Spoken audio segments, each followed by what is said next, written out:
특별히 어제 4월 20일, 오늘이 4월 21일입니다. 20일이 어떤 날인 줄 아시나요?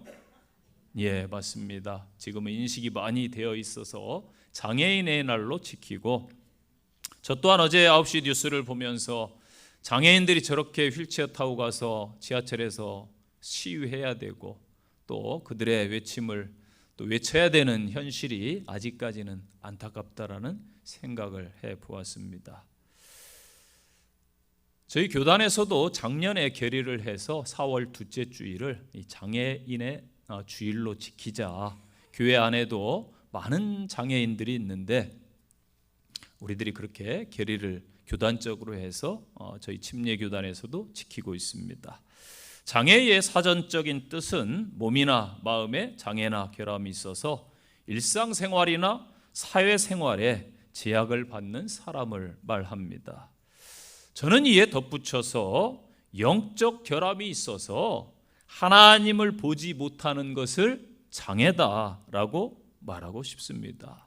그러므로 이 땅의 모든 사람은 다 누구나 장애를 갖고 있는 셈입니다. 오늘 누가복음 14장 배경을 먼저 봅니다. 바리새인 지도자가 예수님을 안식일에 초대합니다. 자기 집으로. 안식일이 중요합니다. 안식일에 식사 자리에 같이 밥 한 끼 먹읍시다 라고 초대를 했습니다. 그때 주님 앞에 병자 한 사람이 있었습니다. 예수님께서 그 주변에 율법사와 자기를 청한 바리새인들에게 오늘이 안식일인데 병을 고쳐줌이 어떠하냐라고 묻습니다. 그 물음에 그들은 잠잠했습니다. 예수님은 보란듯이 그 병자를 고쳐주시고 돌려보내십니다. 그리고 또 한 가지 질문을 하십니다. 너희들 중에 내 아들이나 내 소유가 우물에 빠졌다면은, 내 소가 가축이 우물에 빠졌다라면은 그날이 안식일일지라도 너희가 곧 끌어내지 않겠느냐라고 질문을 하십니다. 그들은 다른 사람, 타인의 소 혹은 타인의 가정에 어려움이 왔다면 모를까, 내 일이니까 당연히 끌어내야 된다라고 생각해서 아무 말도 하지 않는 무언의 동의를 하지요. 이때 예수님께서 오늘의 본문을 말씀하신 것입니다. 오늘 본문의 요지는 두 가지입니다. 첫째는 똑같다라는 거예요.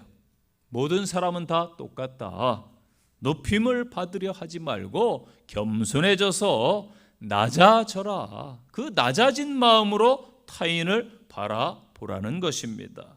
두 번째는 잔치를 베풀려거든 나처럼 랍비라 칭함을 받는 나를 부를 것이 아니라 아까 내가 치유해서 돌려보낸 저 연약한 자들, 저 병자들에게 잔치를 베풀어라 라고 말씀을 하십니다. 사람의 욕구는 끝이 없습니다. 물질의 욕구도 크고요, 명예, 권세의 욕구, 쾌락의 욕구도 대단합니다. 그런데 인간에게 있어서 가장 큰 욕구는 자아실현의 욕구라고 합니다.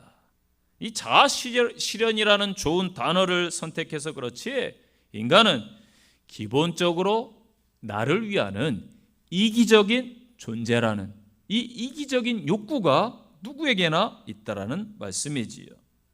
그런데 우리 주님께서는 이 땅에 오셔서 여러분 무슨 일을 하셨습니까? 오늘 본문에서도 연약한 자들, 죄인들, 병자들과 함께해 주셨습니다. 특히 구약에서 예수님의 사역을 이사야 선지자가 61장에서 이렇게 소개합니다. 주 여호와의 영이 내게 내리셨으니 이는 여호와께서 내게 기름을 부으사 가난한 자들에게 아름다운 소식을 전하게 하려 하심이라. 나를 보내사 마음이 상한 자를 고치시며 포로된 자에게 자유를, 갇힌 자에게 노임을 선포하며 여호와의 은혜의 해와 우리 하나님의 보복의 날을 선포하여 모든 슬픈 자를 위로하되 무릇 시온에서 슬퍼하는 자에게 화관을 주어 그 죄를 대신하며 기쁨의 기름으로 그 슬픔을 대신하며 찬송의 옷으로 그 근심을 대신하시고 그들이 의의 나무 곧 여호와께서 심으신 그 영광을 나타낼 자라 일컬음을 받게 하려 하심이니라. 아멘. 오늘 본문을 통해서 몇 가지 장애에 대한 말씀을 드리려고 합니다. 오늘 말씀을 통해서 깨닫는 은혜의 시간이 되시기를 바랍니다. 첫째는 이 땅에 육체적 장애를 입고 있는 사람들이 있습니다. 이 대한민국에서 공식적으로 육체적 장애를 12가지 정도로 분류를 합니다. 이게 절대적인 것은 아니에요. 국가에서 정한 것입니다. 그래서 외부적인 장애로 지체장애, 뇌병변장애, 또 안면장애, 시각장애, 언어장애, 청각장애 여러 가지 그렇게 구분을 합니다. 그리고 내부적인 장애로 신장, 뇌전증, 호흡기 질환, 또 장, 간, 심장 이것을 가만히 생각해 보니까 많이 걸린 순, 확률이 높은 순으로 아마 지정된 것 같다라는 생각을 해봤습니다. 이 외에도 희귀병이나 불치병도 여기에 포함이 됩니다. 자, 우리가 볼 때에 부러울 것이 없어 보이는 사람도 누구나 흠과 약간의 부족함 또는 모자람이 있습니다. 사람은 신이 아니기 때문에 완벽할 수가 없습니다. 신체적 장애를 누구나 가지고 있다고 봅니다. 다 신체적 장애자예요. 그게 조금 중하고 경하고의 차이일 뿐입니다. 이 몸의 일부 기능이나 조직들의 문제들이 있습니다. 이것은 출생 시부터 가질 수도 있고 혹은 후천적인 요인 또 외부적인 요인에 의해서 불가항력적으로 발생할 수도 있습니다. 대부분 선천적 장애를 가진 사람들은 정말로 일상의 어려움을 겪습니다. 불편하니까요. 그러나 이분들은 수용성이 있어서 잘 헤쳐나갑니다. 물론 그 아픔은 본인만이 알 수가 있습니다. 우리는 알 수가 없지요. 다른 사람이 얼마나 아픈지 절대 알 수가 없어요. 후천적인 장애를 입고 나서야 그동안 장애를 가지고 산다는 것이 얼마나 힘들었을까 약간은 가늠해 볼 수가 있는 것입니다. 후천적 장애를 가진 사람들이 그렇기 때문에 수용성이 낮아요. 왜? 나중에 갑자기 장애를 입게 되니까 왜 내가 이러한 장애자가 되어야 되지? 왜 나에게만 이러한 불행이 닥치지? 라는 의문과 원망이 자리 잡게 되기 때문입니다. 그러나 여러분, 그렇게 생각한다 해도 주어진 장애는 절대 변하지 않습니다. 장애는 이렇게 삶에 고통과 어려움을 주는 것이지요. 대부분 한국에서 장애하면은 이렇게 눈에 보이는 가시적인 장애, 육체적 장애를 말합니다. 그런데 여러분, 외부적으로 팔다리 골절이나 부러진 외상이라고 합니다. 이러한 것은 시간이 지나면 저절로 다 붙어요. 자연스럽게 해결되기 때문에 병원에서는 이러한 것들은 크게 보지는 않습니다. 더 고통이 큰 것이 뭐냐면은 내부적인 것이지요. 예를 들어서 신장 투석을 하는 분이 계셨어요. 제가 대학원 때 저희 선배 목사님께서 지금 목회하시는데 신장 투석을 하시고 오시면은 한 이틀은 꼼짝 못하고 알아 눕습니다. 알아 누워요. 저도 육신이 건강한 편은 아니어서 늘 이렇게 이제 허리가 아파서 좀 고생을 했는데 저한테 그런 이야기를 합니다. 야, 허리 부러진 게 뭐 대수라고 그래. 한번 안에 망가져봐. 이건 회복도 안 되고 평생 이걸 가지고 살아야 되는데 죽고 싶을 만큼 힘들다. 그분의 표현이 그랬어요. 정말 죽고 싶은 만큼 힘든 거야. 저는 알 수 없죠. 왜냐하면 외부적인 고통만 아니까. 내부적인 건 알 수가 없습니다. 아마도 그 외부적 고통에 비해서 내부적인 고통들이 수십 배의 고통을 아마 가져오지 않을까, 마음과 정신까지 상해를 입히지 않을까 생각해 보았습니다. 자, 여러분, 우리는 누구나 장애인이 될 수 있는 환경 가운데 살아갑니다. 길을 가다가 멀쩡하던 사람이, 청년이 음주운전 차량에 치여서 하루아침에 장애인이 되기도 합니다. 저는 길 갈 때 요즘에 휴대폰 잘 안 봐요. 특히 신호등 앞이나 이런 데는 주시를 합니다. 순간 어느 차가 들어올지 모르는 이러한 세상입니다. 길을 가다가 음주운전 차량에 치이고 갑자기 교통사고를 당하기도 합니다. 저도 올림픽대로 가끔 운전하지만은 어제 교통사고가 뜹니다. 항상 하루에 50건 이상에서 100건 사이예요. 그 많은 사람이 다쳤을 것 아닙니까? 그 중에 또 장애를 입는 사람도 있을 거예요. 어느 날 건강하던 사람이 쓰러졌다라는 소식을 듣기도 하지요. 제 친구 중에도 쓰러져 가지고 반신불수가 되었다는 소식을 저는 듣기도 했습니다. 중한 병에 걸려서 그 후유증으로 인해서 고통을 당하기도 합니다. 그렇기 때문에 장애는 누구나 당할 수 있다는 사실을 늘 기억해야 됩니다. 이 장애의 고통은 가족들에도 영향을 주지요. 한 가족에 장애를 가진 사람이 있으면은 그 가족에게 영향력도 대단하게 미쳐요. 그렇기 때문에 주변을 돌아보시면은 장애를 가지지 않는 가정이 없어요. 다 장애가 있는 것입니다. 우리 교회 공동체만 볼까요? 육체적 장애를 가진 분들이 많아요. 교회에 오는데 여러분들은 쉽게 터벅터벅 걸어오시겠지만은 저는 지집사님 볼 때마다 참 이 가까운 거리임에도 권유양 집사님이나 참 힘들게 오신다.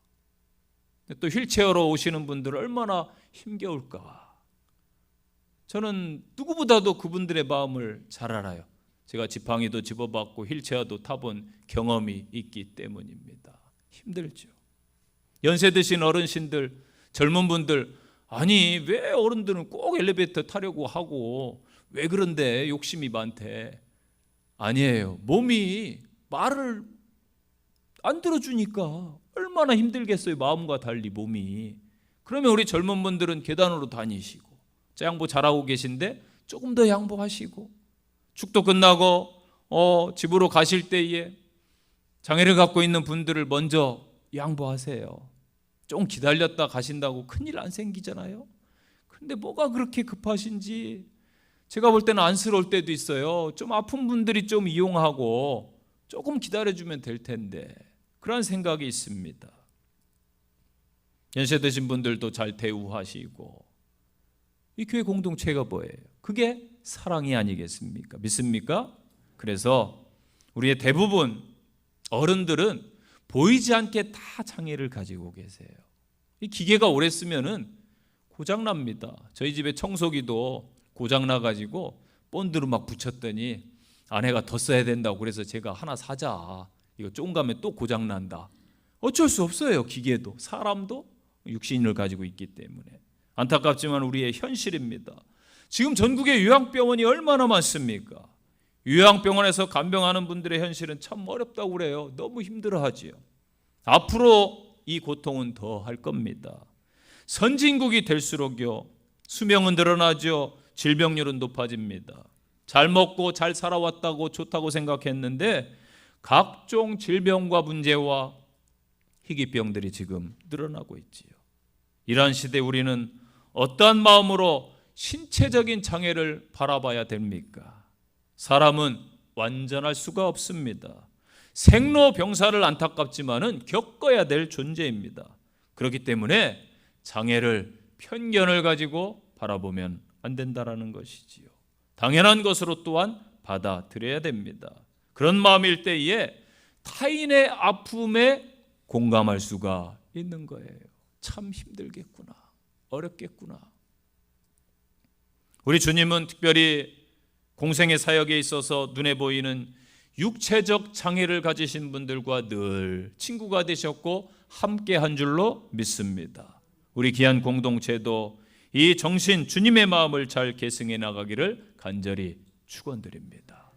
두 번째로 이 마음의 장애라고 합니다. 정신적인 장애가 있어요.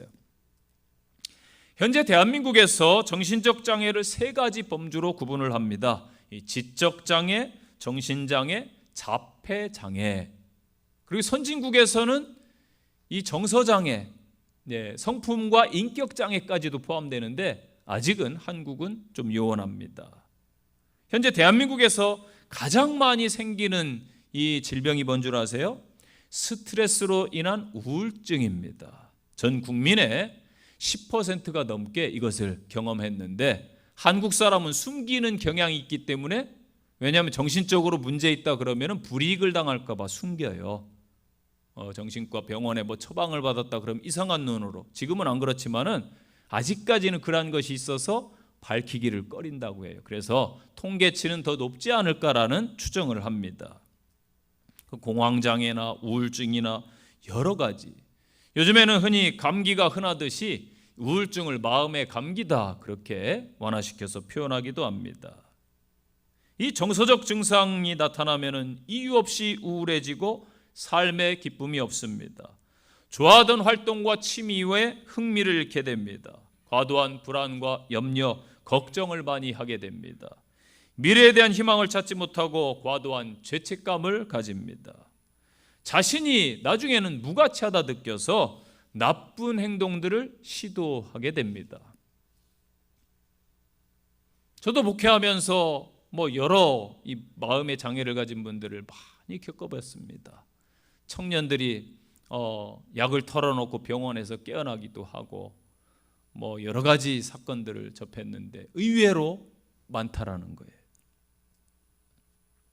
이 정서적 증상이 신체의 활동에 영향을 미쳐서 활동 감소, 피곤 또는 집중력 저하, 식욕의 부진, 수면장애, 사회적 활동 감소 등으로 나타나는 것이지요.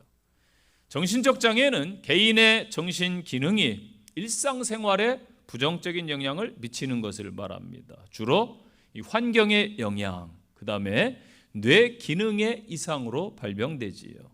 그래서 우울증, 조울증, 조현병 등 지금 시대에 얼마나 많이 다양하게 나타나고 있습니까? 또한 현 시대는 사회적 요인 때문에 급격하게 정신적 장애가 늘어나고 있다는 통계가 있어요. 사회적 고립이나 차별, 경제적 어려움, 이 빈익빈 부익부 시대, 또한 가족 간의 그러한 갈등들, 이러한 것들이 큰 원인이 된다고 합니다. 정신적인 장애는 일상생활의 기능을 마비시킵니다. 감정적 고통을 초래합니다. 더 나아가 사회적 상호작용의 어려움, 또 일상생활의 활동 능력의 저하로 나타나기 때문에 종종 사회적으로 이제 소외되다가 나중에는 격리까지 갈 수도 있는 안타까움이 있습니다. 자, 마음의 장애인 정서적 장애와 정신이 황폐화된 여러 장애들이 나타납니다. 육체적 장애보다요, 이 마음 정신의 장애는 접근 방법과 치료가 힘들다는 데 문제가 있어요. 신체적 장애는 똑같습니다. 팔 부러지면 사진 찍고 기부스하고 뼈 맞추고 핀 받고 일률적이에요. 누구나 다 똑같이 그렇게 치료 행위를 합니다. 눈에 보이는 대로 치료하면 되는 거예요. 외부적이든 내부적이든. 그러나 보이지 않는 이 정서, 마음, 정신의 세계는 훨씬 더 복잡한 거예요. 누구나 획일적으로 치료할 수 없다는 한계성을 갖게 됩니다. 그래서 오늘날 상담이 한국에도 많이 발전되고 있는데 어떤 분들은 그렇게 이게 상담에 기도하지. 물론 맞는 말입니다. 그러나 진짜 위로가 필요한 사람들은 상담도 필요한 것입니다. 그래서 한국 땅에 선진국이 될수록 정신 문제가 더 발현돼요. 그러면 전문 상담가들이 더 있어야 되는 것이지요. 그리고 약물 치료도 무시하는 기독교인들 사이에서도 그런 경향들이 있어요. 절대 무시하면 안 됩니다. 약물 치료도 꾸준히 병행해서 이것을 잘 치료하면 정상적인 생활을 또 할 수가 있다라는 것이지요. 한 가지 또 생각할 것은 정서적인 장애로 성품 장애, 인격 장애를 우리는 생각해 봐야 된다라는 것입니다. 자라온 환경과 여러 가지 요인으로 인해서 발생되는데 흔히 말하는 성악설이냐 성선설이냐의 문제가 되겠지요. 여러분, 성경적으로 보면 모든 사람은 죄인입니다. 믿습니까? 의인이 없어요. 이 땅에 선한 게 없어요. 죄예요. 그래서 이 땅의 사람들은 악한 성품도 지니고 있고 주님 닮은 선한 성품도 지니고 있습니다. 공존하는 것이죠. 그래서 누구나 지킬과 하이드의 양면성을 가지고 있는 것입니다. 육체와 정신이 자라면서 인격과 성품도 다듬어져야 되는데 안타깝게도 그렇지 못한 경우를 봅니다. 저희 막내가 24살이에요. 24살. 대학교 졸업했습니다. 어느 날 모교를 다녀오더니 혀를 찌릿 찹니다. 흔히 언론에서 MZ세대라고 말하는 세대입니다. 아버지, 큰일 났어요. 왜? 신입생들 보니까 깝깝합니다. 쟤네 대학생활 어떻게 할지 걱정됩니다. 잠깐 조교로 학교 며칠 갔다 오더니 그런 이야기를 하는 거예요. 쟤네들 보니까 참 답답합니다. 우리 때는 안 그랬는데. 그런 이야기를 해요. 그럼 이제 대학생이 된 청년들이 고등학생 보면 뭐라고 그럴까요? 야, 요즘 청소년들 참 문제 많네? 어떻게 쟤네들 나중에 이 나라를 맡기지? 아마 그렇게 또 생각할 거예요. 그 이야기인즉슨 신체와 몸은 자랐는데 철이 덜 들었다라는 것이죠. 어른들 말로. 좋게 말하면 인격과 성품이 갖춰지지 않았다라는 거예요. 몸은 다 컸는데 정신과 마음은 아이라는 것이지요.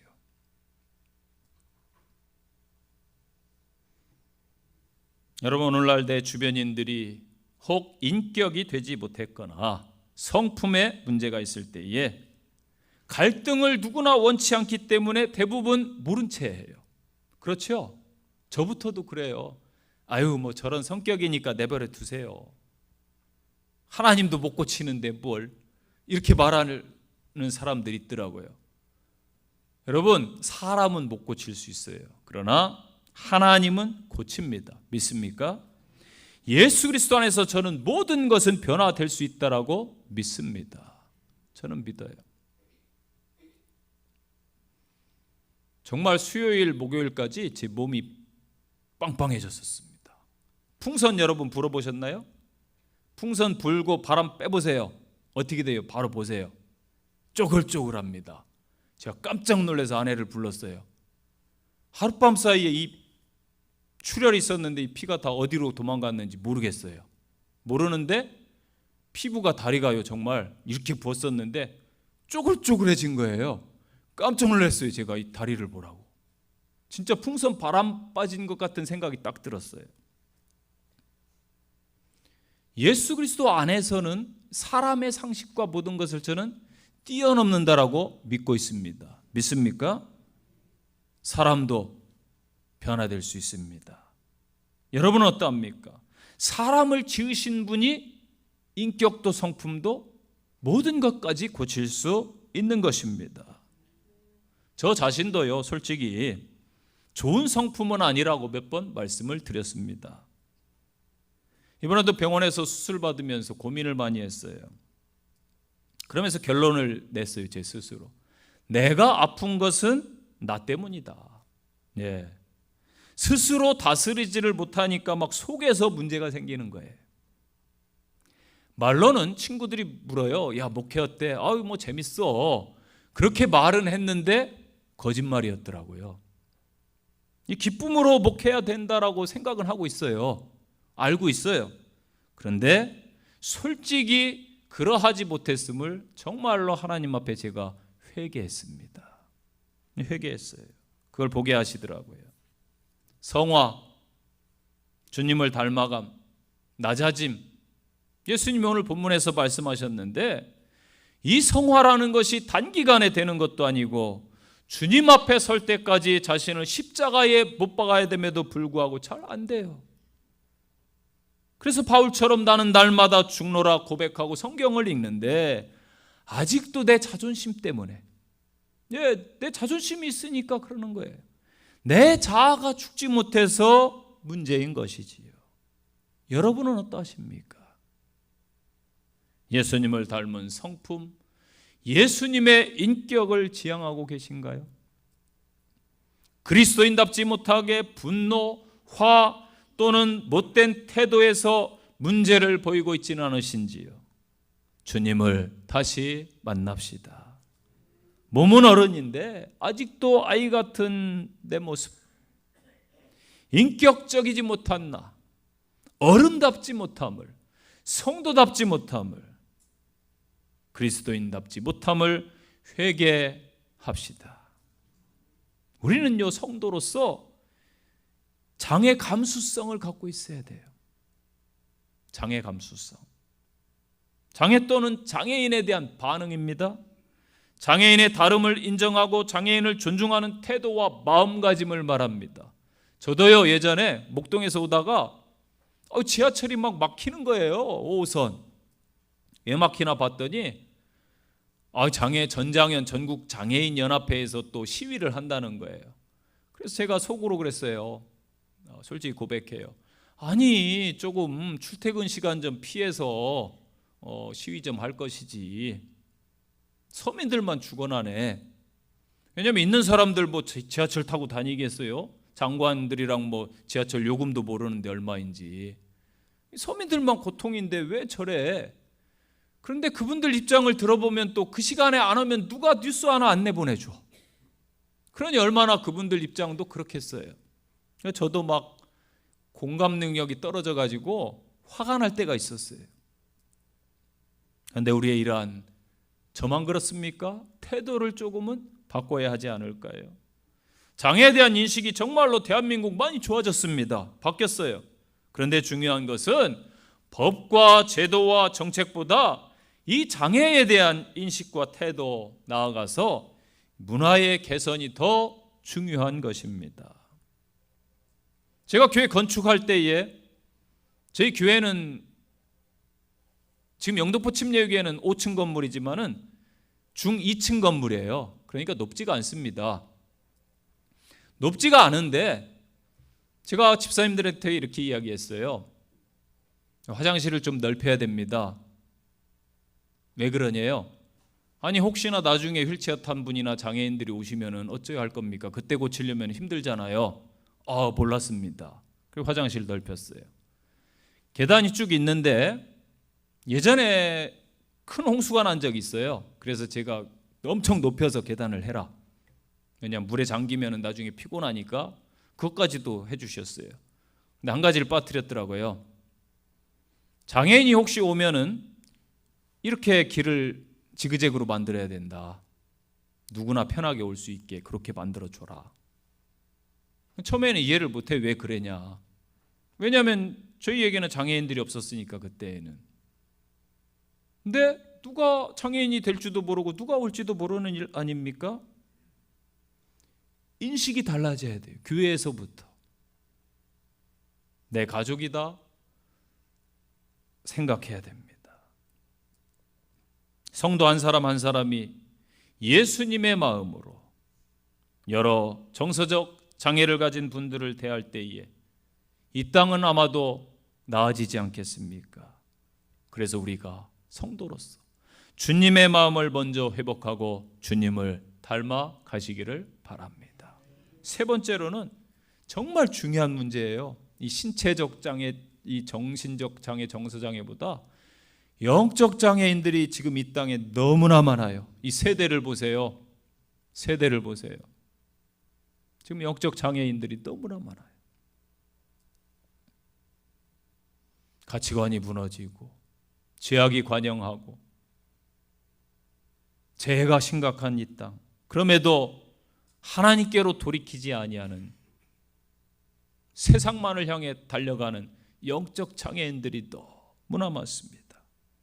이스라엘이 기다리던 구원의 때가 되면은 눈먼 사람이 눈이 밝아지고 기먹은 사람의 귀가 열릴 것이고 다리를 절던 사람이 사슴처럼 뛸 것이며 말을 못하던 혀가 노래를 부를 것이다. 이사야 35장 6절에서 말씀했습니다. 이것은 영적으로 보면은 모든 것이 회복된다라는 거예요. 물론 육체적인 장애 현상이 사라짐을 바라겠지만요.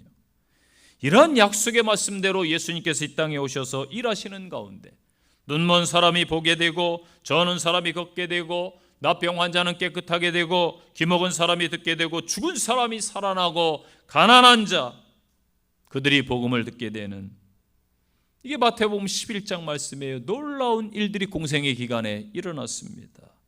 이 예수님을 가리켜서 마태복음의 기자는 마태복음 8장 17절에서 말합니다. 우리의 연약한 것을 친히 담당하시고 질병을 짊어주신 분이시다. 아멘. 우리는 낮아짐, 겸손을 흔히 낮추는 것으로 알고 있습니다. 한자 성어에 보면은 배복 밀검이라는 말이 있습니다. 즉 겉으로는 웃고 있는데 속에는 칼을 품고 있다는 뜻이겠지요. 세국 정책을 폈던 흥선대원군 여러분 잘 아실 겁니다. 이하응이 술 먹고 고주망태가 되고 미친 짓을 합니다. 양반들의 비유를 마치고 다리가랑이 사이로 기어가라고 하면 헤헤거리면서 기어갑니다. 이하응이 미래를 보고 자신을 낮췄다고 해서 그 행동을 겸손이라고 하지 않습니다. 왜냐하면 속에는 칼을 품었기 때문이에요. 내가 정권을 잡기만 해봐라 이것들. 실제 그랬습니다. 엄밀히 말하면 비굴함입니다. 계산된 겸손이었기 때문입니다. 그래서 참된 겸손은 자기 자신을 아는 게 참 겸손입니다. 내 그릇을 아는 게 겸손입니다. 나도 부족하다 여기는 사람이 함부로 타인을 정죄하거나 판단하지 않는 것입니다. 속담 중에 까마귀가 까치 보고 검다 한다라는 말이 있습니다. 자기 처지를 생각하지 않는 경우를 말하지요. 우리는요, 나를 잘 보지 못합니다. 그런데 타인의 문제는 왜 그리 잘 보이는지 모르지요. 우리는 죄로 인해서 하나님의 속성을 잃어버렸습니다. 바로 영적인 결손 장애를 누구나 다 가지고 있는 셈입니다. 예를 들어서 암에 걸린 사람에게 당신 3개월밖에 못 삽니다 이야기했을 때에 다른 사람은 다 아는데 본인은 전혀 암에 걸린 줄을 몰라요. 그러면 주변인들이 얼마나 안타깝겠습니까? 이처럼 이 땅의 대부분의 사람들이 영적 눈이 가리워져서 본인들이 영적 존재인지조차 모르는 거예요. 이 땅에서의 삶이 전체라고 생각합니다.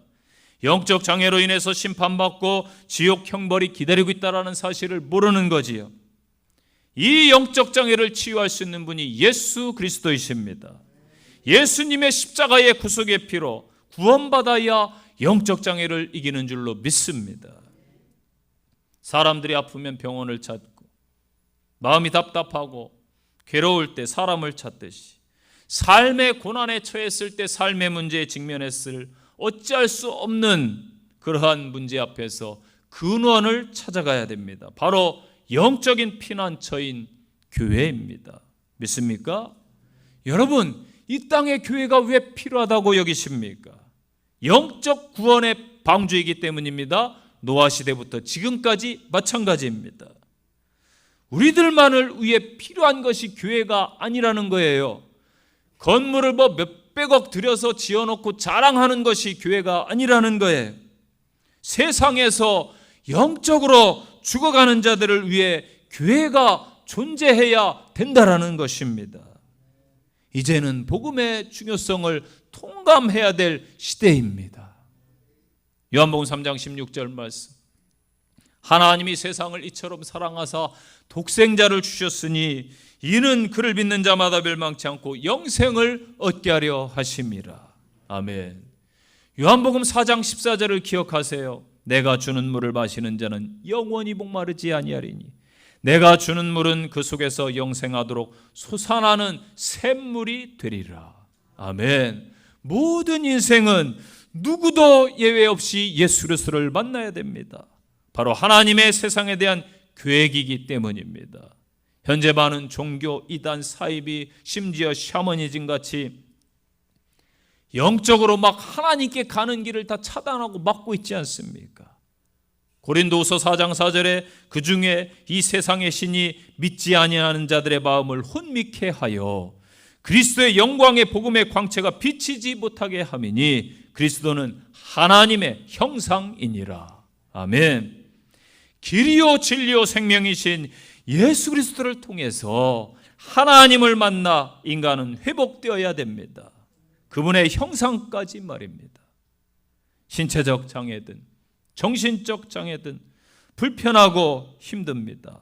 그런데요, 그 시간은 아주 짧습니다.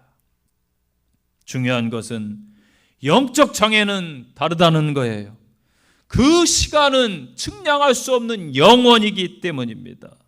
이 땅의 대부분의 현재 사람들이 현실에 만족하며 안주하고 삽니다. 짧은 쾌락과 누림에 투자를 하지요.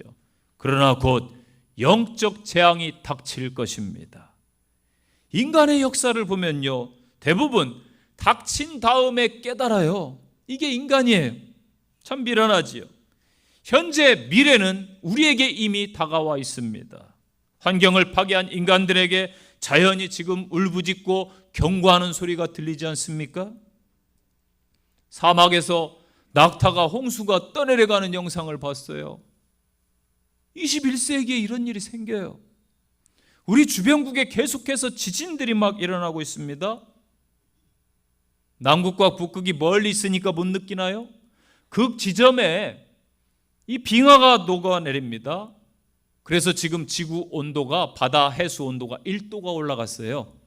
아이 뭐 1도가 별거라고. 아닙니다, 여러분. 그 1도 때문에 반대편에서 한류와 난류의 이상으로 인해서 지구촌 곳곳에 폭우가 내리고 가뭄이 내리고 산불이 일어나고 자연재해, 지진 이러한 것들이 일어나는 거예요. 그 1도 때문에. 누구나 알고 있는데 그것이 남의 일로 느끼기 때문에 문제인 것입니다. 그렇습니까? 아니에요. 곧 우리에게 닥칠 일입니다. 남극이 안 보이고 북극이 안 보이니까 우리는 못 느끼지요. 우리에게 닥칠 일입니다. 이처럼 영적 재난도 마찬가지입니다. 재앙 중에 영적 재앙이 가장 무섭습니다. 영적 장애로 하나님을 보지 못하는 이 세대 가운데 정말 크리스찬들은 안타까움을 가져야 됩니다. 그 안타까움을 갖고 바로 서는 저와 여러분이 되시기를 바랍니다. 우리 주님은 선포하셨습니다. 수고하고 무거운 짐진 자들아 다 내게로 오라. 내가 너희를 쉬게 하리라. 세상이 줄 수 없는 참된 평안을 우리에게 약속하셨습니다. 예수 그리스도, 오직 예수님, 예수님만이 우리의 소망입니다. 결론의 말씀입니다. 예수 그리스도의 공생애는 신체적으로, 마음, 정신적으로, 영적으로 연약한 자들을 돌보심이었습니다. 우리는 예수님의 제자들입니다. 그렇다면 우리의 사역의 방향도 같아야 됩니다. 우리 주변에서 약자들을 돌아보십시오. 교회는 서로 돌아보는 공동체가 되어야 됩니다. 동물의 세계를 보다가 원숭이 무리나 미어캣 무리들이 동물이 다쳐가지고 장애를 입은 동료를 끝까지 돌보는 모습을 보았습니다. 그런데 만물의 영장이라고 하는 인간들이 서로 돌아보지 않고 어떻게든지 서로 빼앗고 자기 배만 불리는 모습들을 현재 시대에서 보고 있습니다.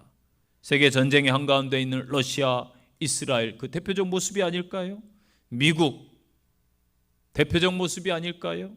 현재 전 세계에서 공통적으로 일어나는 경제 공황, 빈익빈 부익부의 부의 쏠림 현상이 그 대표적이 아닐까요?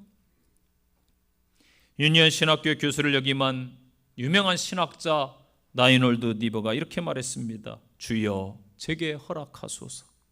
바꾸지 못할 것을 받아들일 수 있는 평정과 바꿀 수 있는 것을 바꿀 수 있는 용기, 그리고 이 둘을 분별할 수 있는 지혜를 허락해 주옵소서. 장애는 불편이지 불쌍함이 아닙니다. 저도 그런 눈길을 잊을 수가 없습니다. 누워있을 때 지팡이를 짚고 다닐 때 젊은 사람이 안 됐네, 멀쩡하게 생겨가지고 왜 엘리베이터는 타는 거야? 그러한 소리도 심지어 들어봤습니다. 모릅니다. 겉으로 보기에 무슨 문제가 있는지. 그래서 장애는 불편함이지 절대 여러분 불쌍한 시선으로 보지 마시기를 바랍니다. 도와줘야 될 동정의 사람도 아닙니다. 우리와 같은 한 지체, 한 몸입니다. 또한 장애자들은 장애를 입고 있다 해서 나를 특별하게 대해줘야 된다라는 인식도 잘못일 수 있습니다. 그렇다고 어려운 분들을 돕지 않는 것도 직무욕이라고 볼 수가 있겠지요. 이 땅에 그 누구도 완전하지 못합니다. 다 장애인들입니다. 누가 누구를 판단할 수 있습니까? 성도답게 육체적인 장애, 정신적인 장애, 영적 장애를 입은 분들이 있음을 늘 인식하고 살아갑시다. 우리 몸에 특히 연약한 부분이 누구에게나 다 있을 거예요. 그 부분을 여러분 제일 신경 쓰지 않습니까? 이처럼 좀 더 연약한 분들이 우리 공동체 교회에도 있습니다. 조금 더 신경 써 주시기를 부탁드립니다. 우리는 한 공동체이기 때문입니다. 적용의 말씀입니다. 첫째, 편견을 버리십시오. 나도 장애인이다라는 생각을 꼭 인지하시기를 바랍니다. 두 번째 적용입니다. 영적 장애가 정말 무섭습니다. 영적 장애 극복에 도움을 줘야 됩니다. 우리는 늘 복음을 전하는 믿음의 성도들 되시기를 바랍니다. 기도하겠습니다. 살아계셔서 우리의 모든 것을 주관하시는 하나님을 찬양합니다. 우리는 다 신체적으로, 인격적으로, 정신적으로, 영적으로 부족하고 연약한 자들이 모였습니다. 누가 누구를 정죄하고 판단하겠습니까? 그런 마음을 다 내려놓게 하시고 나만을 위했던 그 이기적인 모습을 회개하오니 하나님 우리를 다스려 주시옵소서. 세상을 향해 나갑니다. 한 주 동안 동행해 주옵소서. 예수님 이름으로 기도합니다.